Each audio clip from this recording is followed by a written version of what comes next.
이 이야기를 시작하기 전에 먼저 묻고 싶습니다. 당신은 몇 번이나 줄을 서봤습니까? 키 순으로, 번호 순으로, 성적 순으로, 그리고 마지막엔 학교 순으로. 오늘 40년 동안 그 줄에서 살아온 한 사람의 이야기를 들려드리려 합니다. 2023년 11월 17일 금요일 오후 5시 32분. 정확히 기억하는 이유는 그 순간이 내 인생을 둘로 나눴기 때문입니다. 조직 재편에 관한 안내라는 제목의 메일이 도착했습니다. 회사에서 제일 조용한 말은 재편입니다. 그런데 가장 큰 소리를 냅니다. 마치 병원에서 수술이라는 말처럼요. 주변을 둘러보니 이미 몇몇 동료들이 박스에 짐을 싸고 있었습니다. 커피컵 2개, 가족사진 1장, 책상 위 화분. 15년간 쌓아온 흔적들이 그렇게 작은 박스 안으로 들어갔습니다. HR 담당자가 조용히 다가와 서류를 건넸습니다. 명예퇴직 신청서라고 씌어 있었죠. 명예라는 단어가 얼마나 공허한지 그때 알았습니다. 명예는 받는 게 아니라 빼앗기는 거였으니까요. 창밖엔 비가 내리고 있었습니다. 사무실 불빛이 젖은 유리창에 번졌습니다. 마치 내 지난 15년이 그렇게 번져서 흘러내리는 것 같았습니다. 폭도 끝에서 누군가 속삭이는 소리가 들렸습니다. 이번엔 학벌 라인 지킨다던데. 그래도 실력 있는 사람들인데. 실력? 실력으로만 되면 세상이 얼마나 쉽겠어. 그 순간 깨달았습니다. 나는 업무 때문에 잘리는 게 아니라 졸업장 때문에 잘리는 거라는 걸. 내가 지난 15년간 만든 서비스, 해결한 버그, 키운 후배들. 그 모든 게 단 한 줄로 지워진 거였습니다. 이상하게도 분노보다는 허탈감이 먼저 왔습니다. 아, 이래서 내가 아무리 잘해도 팀장에서 멈춰 있었구나. 이래서 내 아이디어는 항상 다른 사람 이름으로 발표됐구나. 40년 만에 퍼즐의 마지막 조각을 맞춘 기분이었습니다. 그런데 완성된 그림이 너무 씁쓸했습니다. 지방국립대학교. 이름만 들어도 위치가 그려지는 학교였습니다. 서울역에서 KTX로 2시간 반. 지도상으로는 작은 점이지만 내겐 새로운 세상이었습니다. 입학식 날 부모님이 따라오셨습니다. 아버지가 말씀하셨죠. 그래도 어디 붙은 게 어디냐. 대학은 다 똑같아. 하지만 속마음을 아셨나 봅니다. 돌아가시는 길에 어머니가 작은 목소리로 말씀하셨거든요. 서울 애들 만나면 기죽지 말고 내가 할 수 있는 것부터 해라. 그때는 그 말의 의미를 몰랐습니다. 기죽는다는 게 뭔지, 서울 애들이라는 게 뭔지. 그런데 이상하게도 패배감은 없었습니다. 오히려 자유로웠어요. 줄에서 벗어난 기분이었으니까요. 처음으로 내가 원하는 걸 배울 수 있는 곳에 온 거였습니다.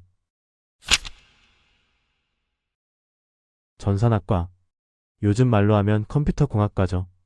선택한 이유는 단순했습니다. 뭔가 만들 수 있을 것 같아서. 첫 프로그래밍 수업. 교수님이 칠판에 헐로 월드를 쓰셨습니다. 여러분이 작성한 코드가 컴퓨터와 대화하는 첫 번째 문장입니다. 그 순간을 잊을 수 없습니다. 내가 쓴 명령어가 화면에 글자로 나타났을 때의 그 감동. 시험지에 동그라미 치는 것과는 완전히 다른 종류의 성취감이었습니다.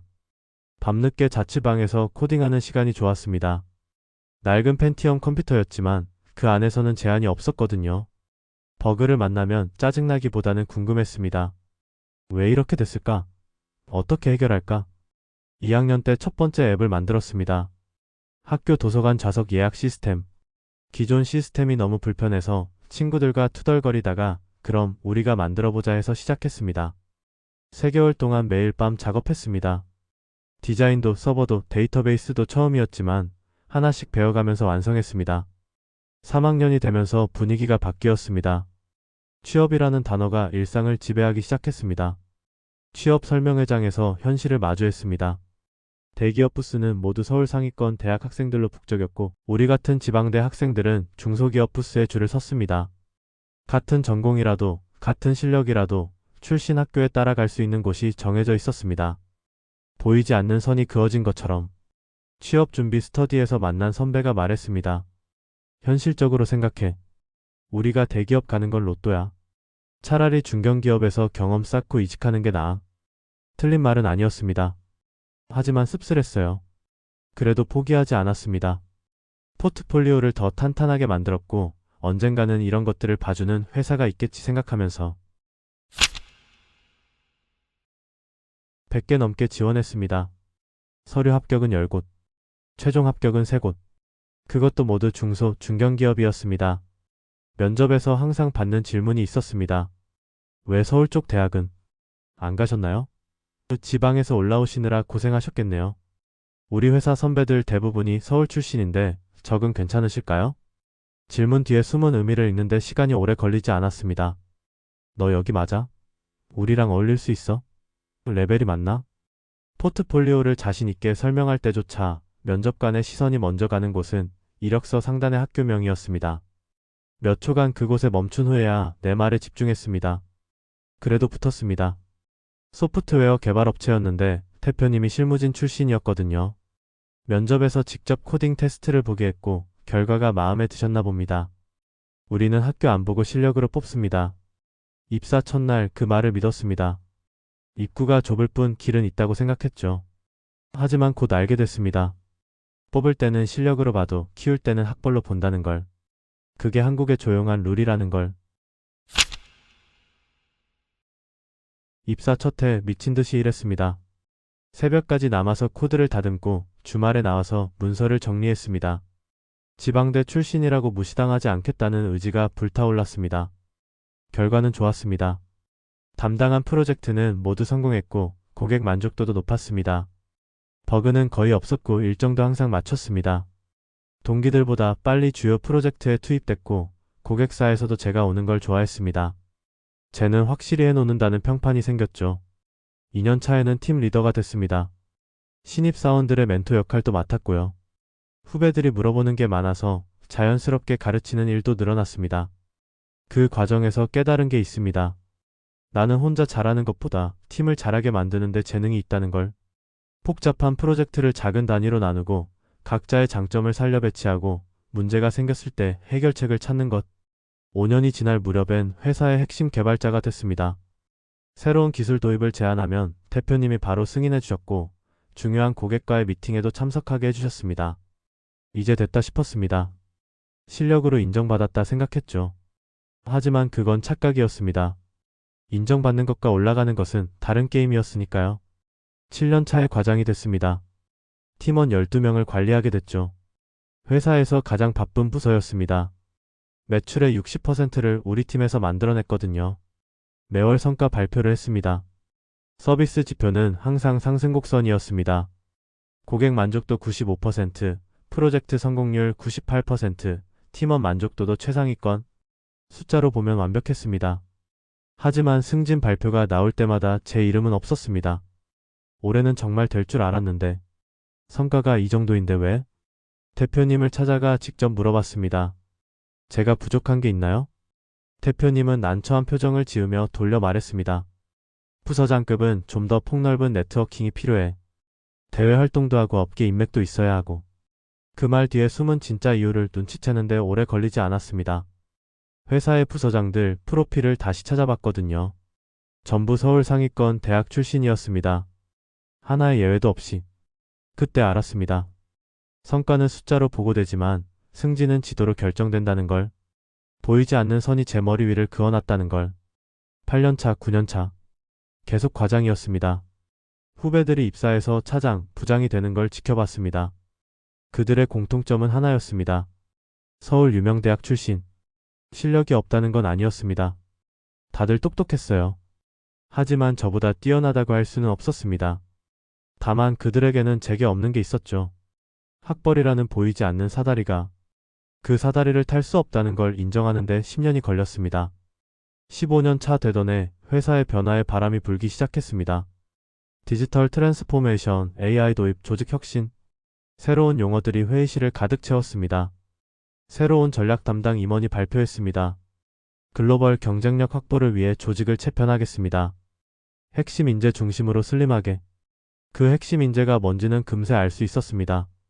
임원진과 같은 학교 출신들이었죠. 팀 단위로 평가가 시작됐습니다. 성과도 중요했지만 미래 가능성, 리더십 잠재력, 조직 적합성 같은 모호한 기준들이 더 큰 비중을 차지했습니다. 우리 팀은 여전히 회사 매출의 절반을 담당하고 있었습니다. 고객사에서도 계속 일해달라고 했고요. 객관적으로 보면 가장 필요한 팀이었습니다. 하지만 미래 가능성에서는 낮은 점수를 받았습니다. 이유는 명확했습니다. 팀장인 제가 경영진과의 시너지 부족으로 평가받았거든요. 그 시너지라는 게 뭔지 물어봤더니 동문 네트워크 활용 능력, 업계 고위급 인맥 관리 같은 항목들이었습니다. 결국 우리끼리 얼마나 친한가 하는 얘기였죠.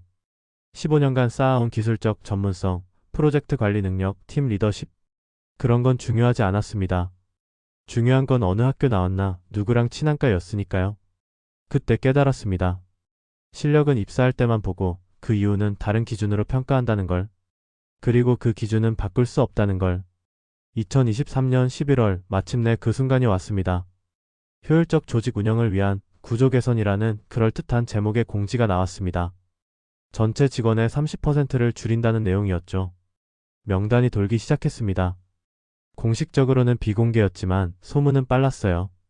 그리고 그 소문에는 명확한 패턴이 있었습니다. 본사 근무자는 남고 지방 발령자는 나간다. 임원과 친분이 있으면 남고 없으면 나간다. 성과나 능력은 고려 대상이 아니었습니다. 우리 팀의 매출 기여도가 60%였지만 그건 중요하지 않았어요. 중요한 건 조직 적합성이었으니까. HR 팀장과 개별 면담을 했습니다. 회사 입장에서는 어려운 결정이었습니다. 미래를 위해서는 어쩔 수 없는 선택이었고요. 제가 뭘 잘못했나요? 잘못한 건 없습니다. 다만 회사 방향성과 맞지 않는다고 판단됐습니다. 방향성. 그 단어 뒤에 숨은 진짜 의미를 이해하는 데는 오래 걸리지 않았습니다. 너는 우리가 아니다. 박스에 15년의 흔적을 담으며 생각했습니다.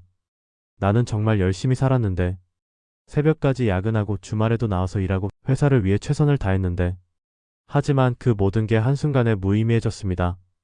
졸업장 한 장이 15년의 노력을 지워버렸으니까요. 실업급여를 받으며 재취업 준비를 시작했습니다. 15년 경력의 시니어 개발자, 팀 관리 경험, 다양한 프로젝트 수행. 이력서상으로는 나쁘지 않았습니다. 하지만 현실은 달랐습니다. 온라인 채용 플랫폼에서 학력 항목은 여전히 필수였습니다. 생략할 수 없는 항목이었죠. 그 항목을 채우는 순간 제 이력서는 자동으로 분류됐습니다.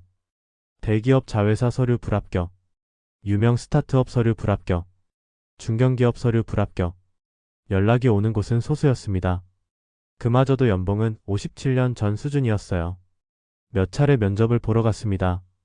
경험과 기술에 대한 질문보다는 다른 질문들이 더 많았습니다. 왜 이직을 결정하셨나요? 이 나이에 새로 배우실 자신 있으신가요? 우리 팀 평균 나이가 30대 초반인데 괜찮으실까요? 그리고 빠지지 않는 질문 하나. 서울 쪽 대학은? 안 나오셨네요? 15년 경력이 무색해지는 순간이었습니다. 그들에게 중요한 건 내가 뭘 할 수 있는가가 아니라 내가 어디 출신인가였으니까요.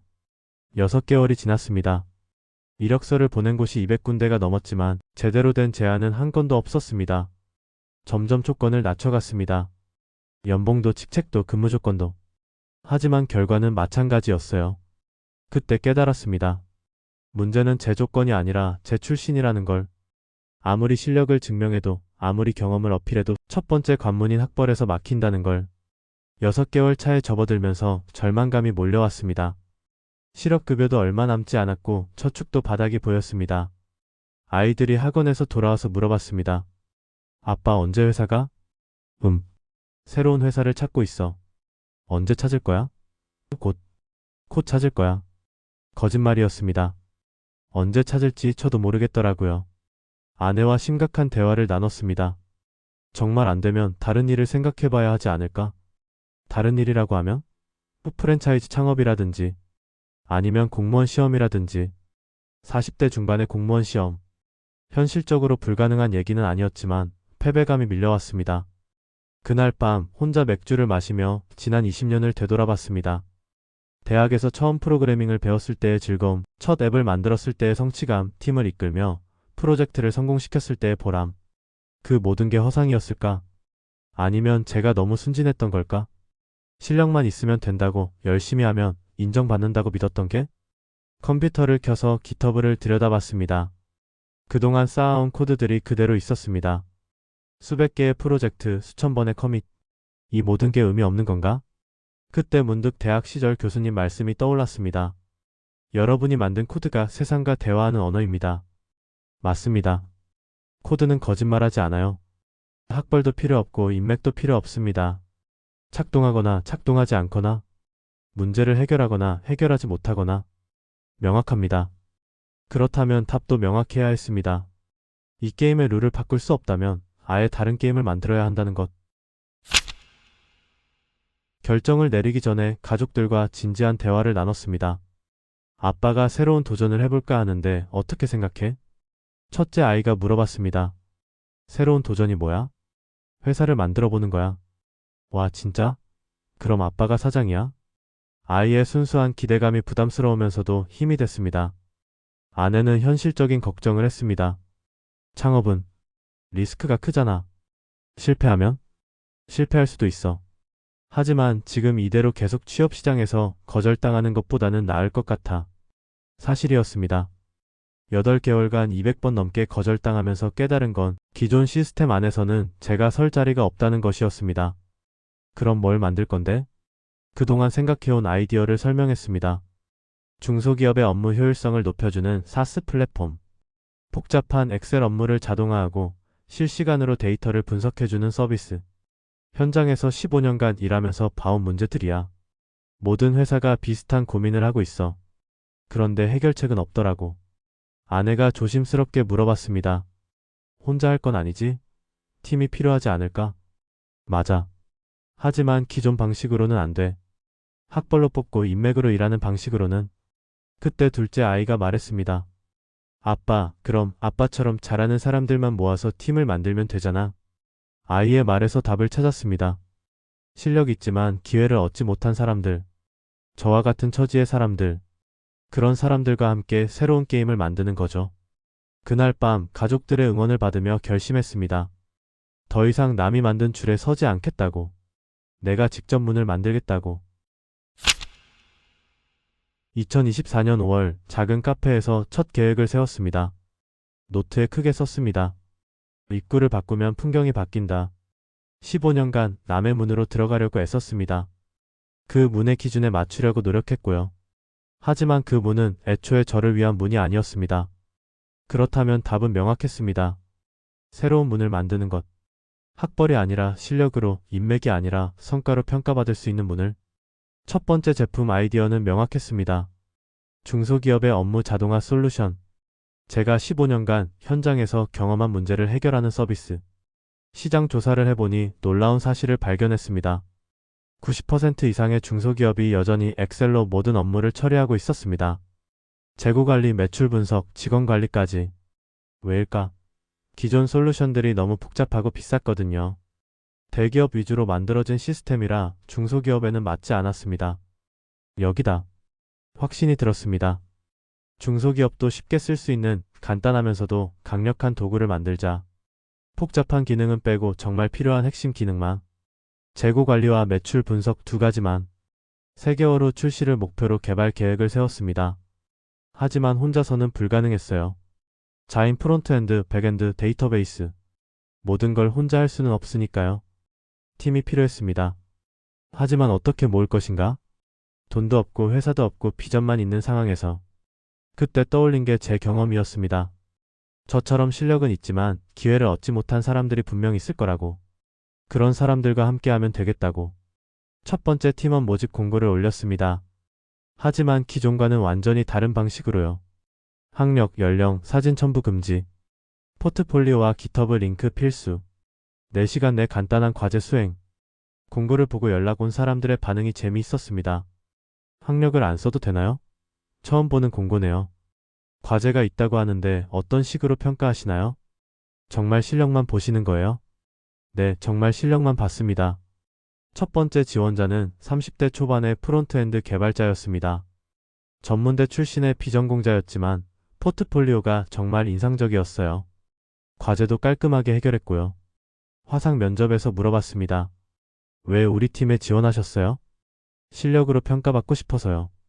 지금까지는 이력서에서 먼저 떨어졌거든요. 두 번째는 40대 디자이너였습니다. 대기업에서 15년 일했지만 구조조정으로 나온 상황. 전 동료였죠. 서로 같은 처지네요. 맞아요. 근데 이제 나이도 있고 갈 곳이 별로 없더라고요. 여기서 같이 해보시겠어요? 새로 시작하는 거라 불안정하긴 하지만 오히려 좋아요. 안정적인 곳에서 불안정하게 살다가 불안정한 곳에서 안정적으로 살고 싶어요. 세 번째는 20대 후반의 백엔드 개발자. 지방대 출신의 3년 경력이지만 실력은 탄탄했습니다. 대기업 안 가세요? 나이도 어린데. 3년간 시도해봤는데 안 되더라고요. 학벌 때문인 것 같아요. 그럼 여기서 실력 쌓고 나중에 가시는 것도. 아니요. 여기서 제대로 해보고 싶어요. 진짜 제 실력이 통하는지. 2개월 만에 4명의 팀이 구성됐습니다. 나이도 출신도 경력도 제각각이었지만 공통점이 있었습니다. 실력은 있는데 기회를 얻지 못했다는 것. 그리고 증명하고 싶어 한다는 것. 첫 팀 미팅에서 말했습니다. 우리는 줄이 아니라 스펙트럼이에요. 서로 다른 색깔이 모여서 더 선명한 그림을 만들어 봅시다. 본격적인 개발이 시작됐습니다. 공유 오피스 한 칸을 빌려서 함께 일했습니다. 비용은 최소화하고 효율은 최대화하는 게 목표였어요. 매일 아침 9시 스탠드업 미팅으로 시작했습니다. 어제 뭘 했고 오늘 뭘 할 건지 어떤 어려움이 있는지. 간단하지만 강력한 루틴이었습니다. 서로의 진행 상황을 공유하고 도움이 필요한 부분을 즉시 해결할 수 있었거든요. 첫 달은 MVP 설계에 집중했습니다. 무엇을 넣을지보다 무엇을 빼야 할지가 더 중요했어요. 이 기능 꼭 필요한가요? 사용자가 정말 원하는 건가요? 다른 방법으로 해결할 수 있지 않을까요? 매일 이런 질문을 주고받았습니다. 불필요한 기능을 하나씩 쳐내니까 정말 핵심만 남더라고요. 두 번째 달부터는 본격적인 개발에 들어갔습니다. 백엔드, 프론트엔드, 데이터베이스. 각자의 영역에서 최선을 다했습니다. 중간중간 어려움도 있었습니다. 이 부분 어떻게 구현하시겠어요? 경험이 없어서 잘 모르겠네요. 그럼 같이 찾아보죠. 방법이 있을 거예요. 모르는 건 함께 배웠습니다. 스택 오버플로우를 뒤지고 공식 문서를 읽고 유튜브 강의를 보기도 했고요. 혼자였다면 포기했을 일들도 팀이니까 해낼 수 있었습니다. 가장 기억에 남는 건 첫 번째 기능이 완성됐을 때였습니다. 재고 관리 모듈이었는데 실제로 데이터를 입력하고 차트가 나오는 걸 보니까 정말 감동이었어요. 와, 진짜 되네? 우리가 만든 거 맞아? 드디어 뭔가 만들어졌다. 그 순간의 기쁨을 잊을 수 없습니다. 15년 전 대학생 때 홀로월드를 처음 출력했을 때와 비슷한 감정이었어요. 3개월 만에 베타 버전이 완성됐습니다. 이제 진짜 테스트를 할 때였어요. 실제 고객에게 보여주는 것. 첫 번째 고객은 친구가 운영하는 작은 카페였습니다. 직원 5명, 매출월 3천만 원 정도의 전형적인 소상공인이었죠. 지금 어떻게 관리하고 있어? 엑셀로. 근데 너무 복잡해. 매일 몇 시간씩 데이터 정리하고 있어. 우리 서비스 한번 써볼래? 태블릿으로 시연을 시작했습니다. 메뉴 등록부터 매출 분석까지 전 과정을 보여줬어요. 친구의 반응이 놀라웠습니다. 이거 진짜 간단하네. 몇 분 만에 다 입력됐어. 그리고 이 차트 봐. 어제까지 수작업으로 3시간 걸려서 만들던 건데 실시간으로 매출이 그래프로 나타나고 인기 메뉴가 자동으로 분석됐습니다. 재고도 실시간으로 추적 가능했고요. 이거 얼마야? 베타 버전이라 무료예요. 한 달 써보시고 피드백 주세요. 진짜? 고마워. 이거 완전 필요한 거였어. 일주일 후 전화가 왔습니다. 야, 이거 진짜 좋다. 업무 시간이 40% 줄었어. 그리고 매출 패턴도 보이고. 정말요? 어떤 부분이 가장 도움됐어요? 자동화된 보고서. 매일 아침 어제 매출이 메일로 와. 그리고 주간 트렌드도 보여주고. 첫 번째 성공이었습니다. 하지만 더 중요한 건 피드백이었어요. 이런 기능도 있으면 좋겠어. 이 부분은 좀 불편해. 다른 사장님들도 관심 많을 것 같은데? 고객의 목소리를 직접 듣는 게 이렇게 중요한 줄 몰랐습니다. 15년간 대기업에서 일할 때는 고객과 이렇게 가까이 있지 못했거든요. 두 번째 고객은 작은 제조업체였습니다. 직원 20명 규모의 부품 제조회사. 지금 재고 관리 어떻게 하세요? 엑셀이랑 종이로. 매번 헷갈려요. 재고가 부족한지 과잉인지도 잘 모르겠고. 시연을 마치고 나니 사장님이 바로 물어봤습니다. 언제부터 쓸 수 있나요? 얼마예요? 두 번째 검증이었습니다. 사람들이 정말 원하는 서비스라는 것. 한 달 만에 베타 사용자가 20명이 됐습니다. 모두 지인 소개였지만 확산 속도가 빨랐어요. 좋은 서비스는 입소문이 나더라고요. 피드백을 모아서 정식 버전 개발에 들어갔습니다. 이제 진짜 사업이 시작되는 거였습니다. 6개월 후 공유 오피스가 좁아졌습니다. 팀원이 8명으로 늘었고 고객도 100명을 넘었거든요. 독립 사무실을 얻었습니다. 작지만 우리만의 공간이었어요. 벽에 화이트보드를 붙이고 개발팀과 영업팀 책상을 나누고 진짜 회사 같았습니다. 성장하면서 새로운 문제들도 생겼습니다. 서버가 자주 다운돼요. 고객이 늘어나니까 처리 속도가 느려졌어. 새로운 기능 요청이 너무 많아. 행복한 고민이었습니다. 고객이 없어서 고민하는 게 아니라 고객이 많아서 고민하는 거니까요. 팀원들과 매주 회고 미팅을 했습니다. 이번 주에 잘된 점은? 아쉬웠던 점은? 다음 주에 개선할 점은? 서로 솔직하게 얘기했습니다. 연차나 나이에 관계없이 누구나 의견을 낼 수 있었어요. 팀장님, 이 기능 좀 이상한 것 같아요. 어떤 부분이? 사용자 입장에서 생각해보면 너무 복잡해요. 맞네요. 다시 설계해보죠. 위계질서보다는 합리적 토론을, 경력보다는 논리적 근거를, 그런 문화를 만들려고 노력했습니다. 8개월 후에는 직원이 15명, 고객이 500명을 넘었습니다. 월 매출도 5천만 원에 도달했고요. 하지만 가장 뿌듯한 건 숫자가 아니었습니다. 고객들의 이야기였어요. 이 서비스 덕분에 매출이 20% 늘었어요. 업무 효율이 정말 좋아졌어요. 직원들도 스트레스가 줄었다고 하네요. 우리가 만든 것이 실제로 사람들의 삶을 개선하고 있다는 것. 그게 가장 큰 보람이었습니다. 1년 후 투자 유치를 위한 데모데이에 참가했습니다. 스타트업 30개 팀이 모여서 투자자들 앞에서 발표하는 자리였어요. 다른 팀들의 프레젠테이션을 들어보니 놀랐습니다. 모두 화려했어요. 최신 기술 용어가 난무했죠. 우리 차례가 됐습니다. 무대에 올라가니 긴장이 됐어요. 15년 만에 다시 평가받는 자리였으니까. 안녕하세요. 저는 중소기업 업무 자동화 솔루션 스마트 오피스의 대표 김입니다. 간단한 자기소개 후 바로 데모를 시작했습니다. 화려한 이론보다는 실제 작동하는 모습을 보여줬어요. 현재 800개 업체에서 사용 중이며 평균 업무 효율 40% 향상, 고객 만족도 4.7점을 기록하고 있습니다. 실제 고객 인터뷰 영상도 보여줬습니다.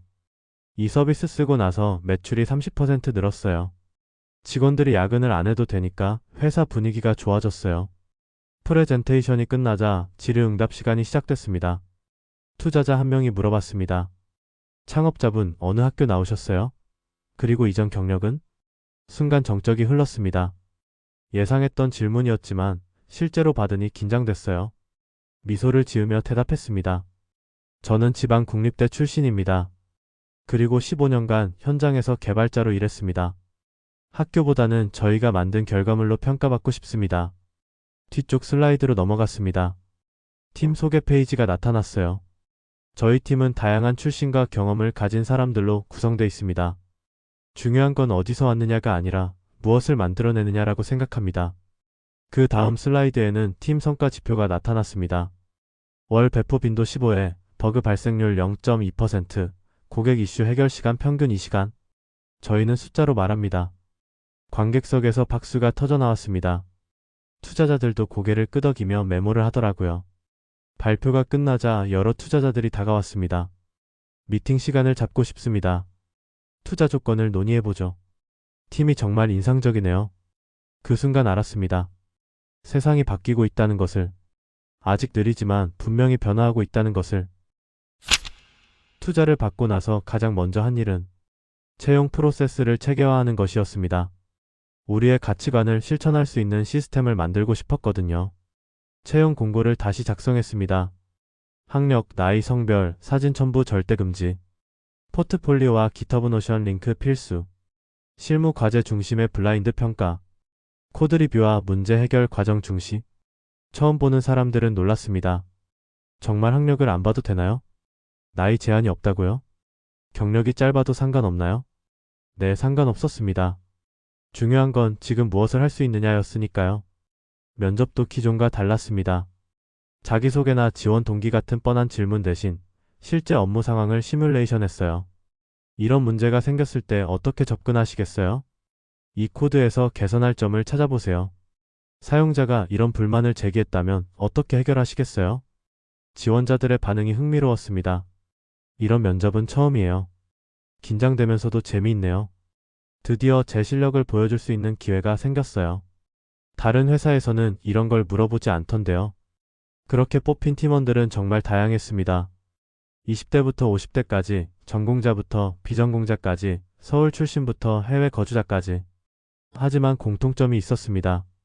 배우려는 열정, 문제를 해결하려는 의지, 팀과 협업하려는 자세. 6개월 후 팀이 30명으로 늘었습니다. 그런데 이상한 일이 생겼어요. 생산성이 떨어지지 않고 오히려 올라간 거였습니다. 왜 그럴까? 분석해보니 답이 나왔습니다. 다양한 배경의 사람들이 모이니까 관점도 다양해졌어요. 한 사람이 놓친 부분을 다른 사람이 잡아내고 새로운 아이디어가 계속 나오고, 그리고 무엇보다 모두가 증명하고 싶어 했습니다. 기회를 얻은 만큼 최선을 다하려고 했어요. 2년 후 회사는 10명 규모로 성장했습니다. 매출은 월 10억을 넘어섰고 고객도 3,000개 업체가 됐어요. 하지만 숫자보다 더 의미 있는 변화들이 있었습니다. 우리 채용 방식을 벤치마킹하는 회사들이 늘어났어요. 처음엔 스타트업들이었지만 점점 중견기업들도 관심을 보이기 시작했습니다. 블라인드 채용, 스킬 베이스 채용이라는 용어가 업계에서 회자되기 시작했죠. 더 뿌듯한 건 우리 직원들의 변화였습니다. 입사 2년 차인 김대리가 말했습니다. 여기서 처음으로 제 의견을 당당하게 말할 수 있게 됐어요. 학력 때문에 위축될 필요가 없으니까. 50대에 입사한 박 부장님도 말씀하셨습니다. 젊은 팀원들한테 배우는 게 많아요. 나이가 많다고 가르치려고 하지 않고 서로 배우니까 재밌어요. 팀 내 소통도 달라졌습니다. 연차나 나이보다는 논리와 데이터로 소통했어요. 이 기능이 정말 필요한가요? 사용자 데이터를 보면 다른 방법도 고려해봤는데 이게 더 효율적일 것 같아요. 실제로 테스트해보고 결정하죠. 그런 문화가 정착되면서 혁신도 가속화됐습니다. 좋은 아이디어는 누가 냈든 상관없이 채택됐거든요. 3년 차에는 업계 1위 자리까지 올라섰습니다. 중소기업 사스 분야에서요. 언론에서도 주목하기 시작했습니다. 학벌 파괴하는 스타트업 다양성으로 성공한 기업. 실력 중심 채용의 모범 사례. 인터뷰 요청이 쏟아졌어요. 하지만 저는 늘 같은 메시지를 전했습니다. 우리는 특별한 걸 한 게 아닙니다. 당연한 걸 했을 뿐이에요. 실력 있는 사람을 실력으로 평가한 것. 그게 특별하다고 여겨지는 사회가 오히려 이상한 거라고 생각했거든요. 어느 주말 아침 아이들과 한강을 걸었습니다. 큰 아이가 고등학교 2학년, 작은 아이가 중학교 3학년이 됐어요. 큰 아이가 물어봤습니다. 아빠, 대학이 그렇게 중요해? 요즘 입시 준비로 스트레스가 많다는 걸 알고 있었어요. 친구들은 모두 학원에 가는데 자기만 뒤처지는 것 같다고 하더라고요. 잠시 생각한 후 대답했습니다. 중요할 수는 있어. 하지만 그게 전부가 되면 안 돼. 무슨 뜻이야? 대학은 배우는 곳이야. 그런데 배우는 건 대학에서만 할 수 있는 게 아니거든. 중요한 건 계속 배우려는 마음이야. 작은 아이도 끼어들었습니다. 그럼 공부 안 해도 돼? 웃으며 대답했습니다. 공부는 해야지. 하지만 점수를 위한 공부가 아니라 너를 위한 공부를 해. 너를 위한 공부가 뭐야? 내가 궁금한 걸 알아가는 공부. 내가 만들고 싶은 걸 만드는 공부. 내가 해결하고 싶은 문제를 푸는 공부. 큰 아이가 다시 물어봤습니다.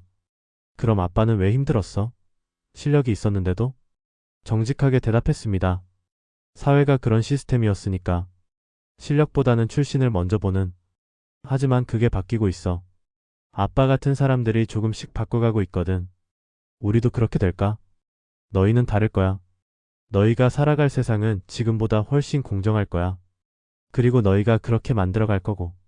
작은 아이가 말했습니다. 아빠, 나도 나중에 회사 만들고 싶어. 아빠처럼 실력 있는 사람들만 뽑는. 그 말을 들으니 뿌듯했습니다. 아이들이 제대로 된 가치관을 갖게 된 것 같아서요. 그럼 지금부터 준비해. 내가 정말 좋아하는 걸 찾고 그걸 깊이 파보는 거야. 그리고 다른 사람들과 함께 뭔가를 만들어보고. 어떻게? 학교 프로젝트든 동아리 활동이든 뭐든 좋아. 중요한 건 혼자가 아니라 함께하는 거야. 그래야 서로 다른 사람들과 일하는 법을 배우거든. 한강을 걸으며 생각했습니다. 내가 겪었던 그 답답한 시스템을 아이들은 겪지 않았으면 좋겠다고. 그리고 그렇게 될 거라고 확신했어요. 변화는 이미 시작됐으니까요. 어느 늦은 밤 혼자 사무실에 남아 지난 5년을 돌아봤습니다. 40대 중반의 실업자가 됐던 그때를 생각하니 감회가 새로웠어요. 그때는 정말 절망적이었는데 지금 보니 새로운 시작의 기회였던 거죠. 벽에 걸린 회사의 연역을 보며 생각했습니다. 숫자로 보면 성공 스토리입니다. 하지만 그 숫자 뒤에는 더 중요한 변화들이 있었어요. 직원들이 자신감을 되찾은 것, 실력으로 인정받을 수 있다는 걸 깨달은 것, 출신이 아니라 기여도로 평가받는 기쁨을 느낀 것, 고객들이 더 나은 서비스를 받게 된 것, 다양한 관점을 가진 팀이 만든 더 창의적이고 실용적인 솔루션을 경험한 것, 그리고 무엇보다 업계 전체에 작은 변화를 일으킨 것, 다른 회사들이 우리를 보고 우리도 할 수 있겠다고 생각하게 만든 것, 문득 깨달았습니다. 나는 줄에서 밀려난 게 아니라 줄에서 벗어난 거였다는 것을, 그리고 그 벗어남이 새로운 길을 만들어낸 거라는 것을. 15년간 남의 문으로 들어가려고 애썼습니다. 그 문의 기준에 맞추려고 노력했고 거절당할 때마다 좌절했죠. 하지만 정작 필요한 건 새로운 문을 만드는 것이었습니다. 나와 같은 처지의 사람들이 당당하게 들어올 수 있는 문을, 그 문을 만드는 과정에서 알게 된 게 있습니다. 혼자서는 불가능하다는 것, 함께해야 한다는 것, 그리고 그 함께는 같은 출신끼리가 아니라 같은 가치관을 가진 사람들끼리라는 것. 지금 우리 회사에는 정말 다양한 사람들이 있습니다. 20대부터 50대까지, 서울 출신부터 해외 거주자까지, 명문대부터 고졸까지. 하지만 모두 하나로 묶어주는 공통분모가 있어요. 실력으로 승부하고 싶다는 마음, 공정하게 평가받고 싶다는 바람, 함께 더 나은 것을 만들어내고 싶다는 의지. 그게 진짜 팀이구나 싶었습니다. 출신이 같아서가 아니라 지향이 같아서 모인 팀. 이 이야기는 한 사람의 경험담이지만 동시에 우리 모두의 이야기이기도 합니다. 학벌이라는 그림자에서 벗어나 실력이라는 빛을 찾아가는 이야기. 줄이라는 한계에서 벗어나 스펙트럼이라는 가능성을 발견하는 이야기. 변화는 이미 시작됐습니다. 당신도 그 변화의 주인공이 될 수 있어요. 지금 이 순간부터 당신만의 문을 만들어 보세요.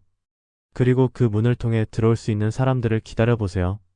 당신과 같은 꿈을 가진, 당신과 같은 가치를 추구하는 사람들이 분명 있을 거예요.